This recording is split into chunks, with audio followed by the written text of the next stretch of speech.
Welcome back नाजरीन। हम गिल साहब से बात कर रहे थे। अब मैं उनसे पूछना चाहूंगा कि ये पंजाब में जो अभी हाल ही में इलेक्शंस हुए हैं, इन्होंने कुछ वहां किस किस्म की चीफ इलेक्शन कमिश्नर जो आजकल के हैं, वहां एक मुसलमान हैं कुरैशी साहब, उन्होंने क्या कारकर्दगी की? कोई पैसे शैसे फड़े लोगों ने, कतकड़ियां लगियां कि नहीं? बहुत बहुत फड़े जी। पंजाब के लोग दुखी बैठे हैं। अच्छा, क्योंकि उन्होंने सारे पंजाब में नाके लगा दिए जगह जगह। अच्छा। कोई भी मोटर में पैसे 5, 10 लाख, 2 लाख, 4 लाख ले रहा है, बोला बताओ ये कैश क्यों ले जा रहे हो, यहाँ जमा हो जाएगा, बाद में आके अगर कोई जस्टिफिकेशन दोगे तो ले जाना। और कोई 15 करोड़ या उससे भी ज्यादा उन्होंने जब्त करके रखा।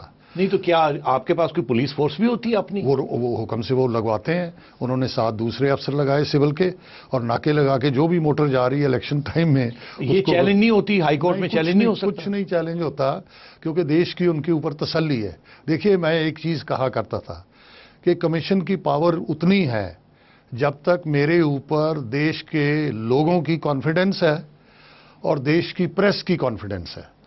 अगर वो मैं खो दूं, प्रेस की या देश की, तो समझो मेरे में कमी है। तो ये कमीशन को पूरी बैकिंग मिलती है। गिल साहब, आपके एक प्रीडिसेसर थे, उनकी बड़ी मशहूरियत थी, वो शोहरत थी उनकी।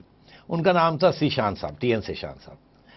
वो मुझे याद है, उनकी तो शोहरत ऐसी थी कि वो कहते थे कि जब वो कोई हुक्म देते हैं तो आपके जो सियासतदान थे उनकी टांगें कड़कती थी। तो ये शोहरत कैसे आई? उन्होंने क्या किया कि वो इतनी, मतलब है, वो उनसे सब खौफजदा थे और उन्होंने एक किस्म का छोटा सा इनकलाब ले आए चीफ इलेक्शन? देखिए, सेशन तक 52 से लेके 1 मैन कमीशन ही रहा। अच्छा। लगा सकते थे, नहीं लगाए। तो जब वो बने तो सारी पावर उनकी थी। उनसे पहले लोग रूटीन चलाते रहे, लेकिन मिस्टर सेशन ने पूरा पोटेंशियल पावर का जो था कमीशन का कॉन्स्टिट्यूशनल, वो एक एक्स कैबिनेट सेक्रेटरी भी थे, सेक्रेटरी भी थे, मैं और वो दोनों काम करते रहे इकट्ठे। तो उन्होंने एक्सप्लोर किया और उन्होंने सिस्टम को हिलाया, ये सच है। एक एग्जांपल दूं, एक बहुत साल 10-15 साल पहले पार्टियों ने आपस में कोड ऑफ कॉन्डक्ट लिखा हुआ था। ऐसे ही लिख दिया कि चलो क्या फर्क पड़ेगा, कि भाई ये नहीं करेंगे, वो नहीं करेंगे, गाली नहीं देंगे। उन्होंने वो नीचे किसी फाइल से निकाल लिया, उसको डस्टअप करके सामने रख लिया और सबको हुक्म दे दिया कि अब मैं आपके ऊपर ये पूरा लागू करूंगा। और बहुत जोर से लागू किया। आज हमारा जो कोड ऑफ कॉन्डक्ट है उसको फिर हम लोग आगे ले जाते रहे कि अब जब कोड लग जाता है तो एकदम पंजाब की गवर्नमेंट या यूपी की गवर्नमेंट उनको बिल्कुल हट जाती है इफेक्टिवली। कोई मोटर नहीं इस्तेमाल करेंगे, कोई ग्रांट नहीं देंगे, कोई प्रोजेक्ट इनॉग्रेट नहीं करेंगे, और हर किस्म के लागू हो जाते हैं हमारे कंट्रोल। मगर आप कंट्रोल कैसे करते हैं? वो तो करते रहते होंगे साहब। नहीं जी, सिविल सर्विसेज करती हैं, पुलिस एंड सिविल सर्विस। और अगर वो नहीं करती या हमें शंका है, ये मैंने शुरू किया था। अभी अभी कुरैशी ने यूपी में चीफ सेक्रेटरी भी एकदम हुक्म से बदल दिया वोटिंग से पहले। चीफ सेक्रेटरी को चीफ इलेक्शन कमिश्नर ने तब्दील कर दिया, एकदम बदल दिया। साथ ही डायरेक्टर जनरल ऑफ पुलिस, आप उसको IG कहते हैं जी, और डिप्टी कमिश्नर, कमिश्नर तो हम बेअंत DIG निकाल देते हैं और हम कहते हैं हमको नए लड़कों की लिस्ट भेजो, हम उसमें से एक चुनेंगे, ताकि वहां पे न्यूट्रल गवर्नमेंट हमने एस्टेब्लिश करनी है। कमीशन को चैलेंज सब पार्टियां नहीं करती हैं बल्कि मानती हैं। तो इसलिए आप कहते हैं कि एग्जीक्यूटिव ऑफिसर्स होने चाहिए जिससे एडमिनिस्ट्रेशन का पता हो कि रिजल्ट्स कैसे लेने हैं, और जज नहीं होने चाहिए। ये जजमेंट लिखने का काम नहीं है। सॉरी। चले, मुझे ये बताइए कि you are from Punjab, Sikh हैं आप अभी हाल ही में जो चीफ इलेक्शन कमिश्नर है वो मुसलमान है, कुरैशी साहब। उनसे पहले क्रिश्चियन थे, लंगदो साहब। अच्छा, उससे पहले साउथ ऑफ इंडिया से सेशन साहब। तो क्या ये एज अ पॉलिसी है कि आप रोटेट करते हैं बिटवीन रीजन्स, एथनिसिटीज, रिलीजन्स? नहीं जी, इंडियन कॉन्स्टिट्यूशन और उसके ऊपर हिंदुस्तान की पॉलिटिक्स का विश्वास है, लोगों का विश्वास है। आपने सब पार्टियां देखी हैं, कोई राइट की हो, कोई लेफ्ट की हो, लेकिन एक बात उनके हक में मैं कहूंगा अपने तजर्बे से हर लेवल पे, कि उनको जब आदमी चुनते हैं तो आदमी और बढ़िया इंसान चुनते हैं, उनको धर्म नहीं उसका दिखता। कुरैशी इंडिया का चीफ इलेक्शन कमिश्नर है, नॉट ए यूपी मुसलमान, नॉट इन एनीबॉडीज आइज। ये बताइए कि कश्मीर जैसी जगह पे और ट्रबल्ड एरियाज जो हैं, वहाँ बड़ा मुश्किल होता होगा टू कंडक्ट इलेक्शंस। यहाँ फौज भी है, वोटर भी है, ऑपोजिशन भी है, बॉयकॉट्स भी चल रहे हैं। वहाँ किस किस्म के प्रॉब्लम्स आते हैं, कैसे कंडक्ट करते हैं आप? बहुत कॉम्प्लेक्स है, मानना पड़ेगा। लेकिन कमीशन हौसले से, क्योंकि डेमोक्रेसी को तो लाना ही है, लोगों की वोट तो लेनी है।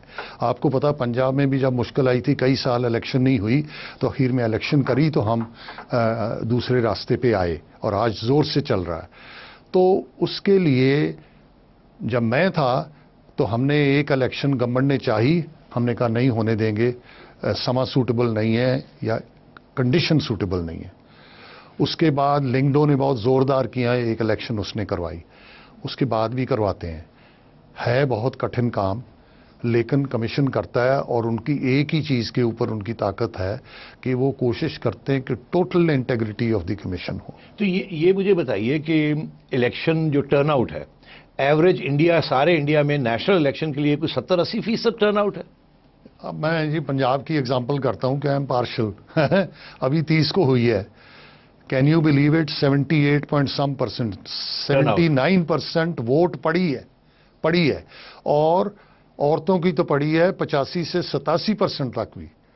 और हिंदुस्तान में नेशनल पार्लियामेंट्री इलेक्शन, जिसमें थोड़ा कम इंटरेस्ट होता है, अपनी स्टेट का तो ज्यादा, उसमें भी 60 से 65-70 तक कभी कभी हम जाते हैं। 60-65 नेशनल इलेक्शन और 70-80 70-75 अभी होगी। ये बंगाल state वगैरह के बहुत स्टेट्स करती हैं। अब पंजाब का तो रिकॉर्ड ही टूट गया जो मैं बता रहा हूँ। ये इतने लोग आते हैं, पोलिंग बूथ के ऊपर लड़ाई झगड़े, बंदूकां लेके आ जाना, ओपोनेंट्स को थ्रेटन करना, मार कुटाई, आग लगाना, इस किस्म के तो केसेस जरूर होते होंगे ना? नहीं जी, ये मेरे समय में बना था और अब तो ये रेगुलर सिस्टम है कमीशन का कि जब हम इलेक्शन डिक्लेयर करते हैं तो सारे पंजाब के सारे वेपन्स हम जमा करवा लेते थे। क्या मतलब, कैसे जमा करा सकते हैं? वो हर एक लाखों वेपन्स हैं वहां तो। नहीं देखिए, अगर कोई इलीगल लिए फिरता है उसका तो हमें नहीं पता लगेगा, लेकिन उसका बंदोबस्त होगा। इतनी सिक्योरिटी, इतनी पुलिस लगाते हैं, सेंट्रल, फेडरल, बाहर से लाके।